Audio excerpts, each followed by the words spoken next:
আজকে আমাদের দুপুরে মেনু হচ্ছে নিরামিষ একটা বড়ার তরকারি, ডালের বড়া, আর একটা সব কিছু সবজি দিয়ে হচ্ছে ঘ্যাট, সমস্ত রকম মূলো, কচু, তারপর থোড়, সমস্ত কিছু দিয়ে একটু ঘ্যাট, পাঁচফোড়ন সোমবার দিয়ে সমস্ত কিছু সবজিটা দিয়ে ভালো করে ভেজে নেড়ে চেড়ে নুন হলুদ দিয়ে শাক আর নেনুয়াটা দিয়ে দেবো, দিয়ে নেড়ে চেড়ে ভালো করে যে একটু ভাজা হয়ে যাবে তারপর জল দিয়ে ঢেকে দেবো।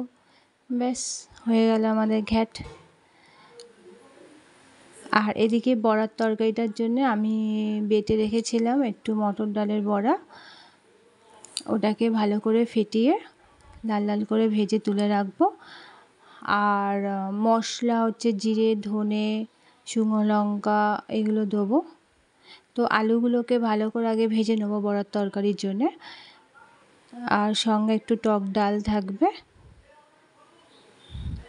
আলুগুলো ভাজা হয়ে গেলে মশলাগুলো দিয়ে টমেটো দিয়ে ভালো করে কষে নেড়ে চেড়ে জল দিয়ে ভেজে রাখা বড়াগুলোকে দিয়ে দেবো।